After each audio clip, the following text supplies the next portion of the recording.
सांगली आणि जळगाव महापालिका निवडणुकीची आज मतमोजणी होणार आहे। सांगलीत 78 जागांसाठी 62.17% मतदान झालंय।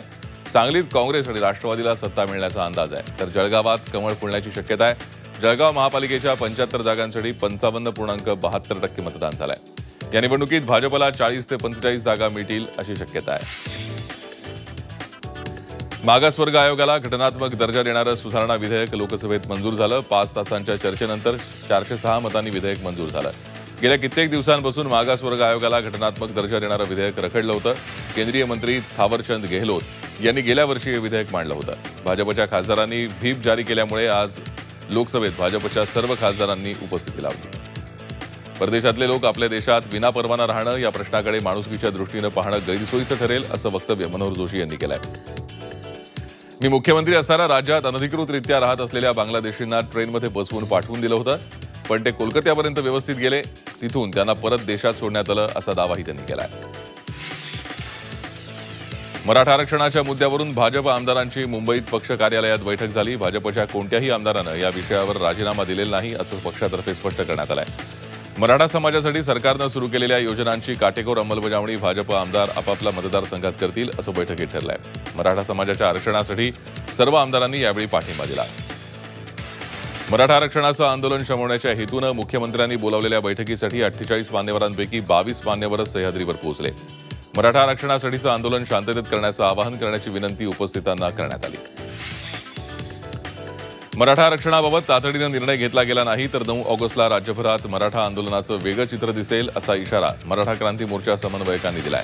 बीड जिल्ह्यातल्या परळीमध्ये गेल्या 16 दिवसांपासून सुरू असलेल्या ठिय्या आंदोलनाच्या ठिकाणी मराठा क्रांती मोर्चा समन्वयकांची बैठक पार पडली।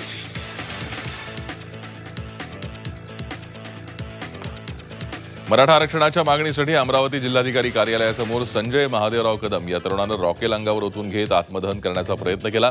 सुरक्षा कर्मचारी, पोलीस आणि कार्यकर्त्यांनी सतर्कता दाखवत त्याचे प्राण वाचवले। खासदार नारायण राणे यांनी रत्नागिरीतल्या आपल्या स्वाभिमान पक्षाच्या जाहीर सभेत शिवसेनेचा खरपूस समाचार घेतला।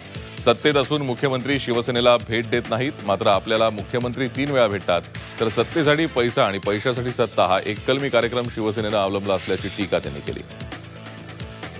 अहमदनगर महापालिकेचा बडतर्फ उपमहापौर श्रीपाद छिंदम पुन्हा महापालिकेत परतलाय। यावेळी कोणताही अनुसूचित प्रकार घडू नये म्हणून अहमदनगर पालिकेच्या आवारात मोठा पोलीस बंदोबस्त तैनात करण्यात आला होता। छिंदम पालिकेत येताच नगरसेवक आणि शिवप्रेमींनी जोरदार घोषणाबाजी केली।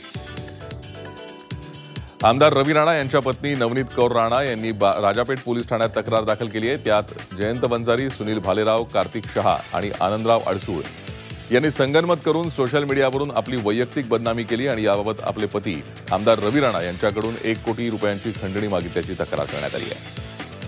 अहमदनगर महानगरपालिकेनं नगरच्या भारतीय जनता पक्षाच्या कार्यालयाला सील ठोकलंय। विशेष म्हणजे महानगरपालिकेवर याआधी भाजप शिवसेनेची सत्ता होती, मात्र भाजपच्या एका गटानं पालिकेवरील सत्तेचा दावा सोडल्यानं शिवसेनेनं भाजपवर कुरघोडी करण्याचा प्रयत्न करत कोणतीही नोटीस न देता भाजप जिल्हा कार्यालयाची इमारत थकबाकी वसुलीसाठी सील केली आहे।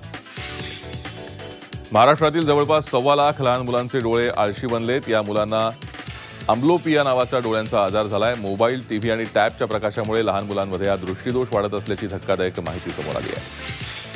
पालघरमध्ये दुर्गम भागातल्या गावांना वैद्यकीय सुविधा देण्यासाठी दुचाकीवरील रुग्णवाहिनी सुरू करण्यात आली आहे। महाराष्ट्र इमर्जन्सी मेडिकल सर्व्हिसेसच्या माध्यमातून पालघर जिल्ह्यात 5 बाईक अँब्युलन्स दाखल झाल्या आहेत। यात ऑक्सिजन सिलेंडर, विविध प्रकारचे स्प्रे, औषधं यांची सोय आहे।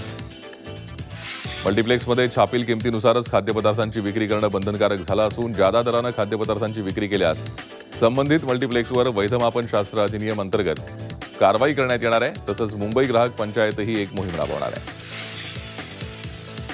मुंबईतल्या लोकलमध्ये सापडलेला साप हा लोकलमध्ये आला होता की कोणीतरी खोडसाळपणा करत सोडला होता याचा तपास रेल्वे पोलीस करतायत। 2 ऑगस्टला सकाळी टिटवाळ्याहून सीएसटीकडे जाणाऱ्या 8:33च्या लोकलमध्ये हरणटोळ जातीचा साप सापडला होता। पंख्यावर साप होता, त्यामुळे प्रवाशांमध्ये भीतीचं वातावरण होतं।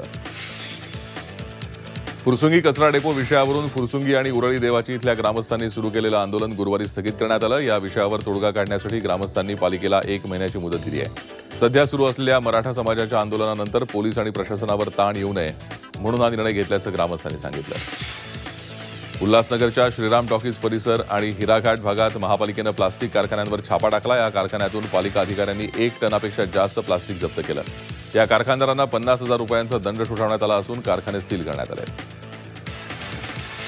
संगमनेर तालुक्यातल्या धांदरफळमधील रयत शिक्षण संस्थेच्या एका शिक्षकाची आणि मुख्याध्यापकाची बदली केली गेल्यानं संतप्त विद्यार्थ्यांनी आंदोलनाचा पवित्रा घेत शाळा बंद केली।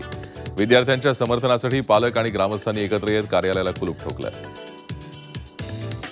भंडारा स्थानिक गुन्हे शाखेच्या पोलीस अधिकारी आणि कर्मचाऱ्यांवर वाळू माफियानं चक्क प्राणघातक हल्ला केल्याची गंभीर घटना घडली आहे। यातील जखमी पोलिसांना जिल्हा सामान्य रुग्णालयात उपचारासाठी दाखल करण्यात आलं आहे।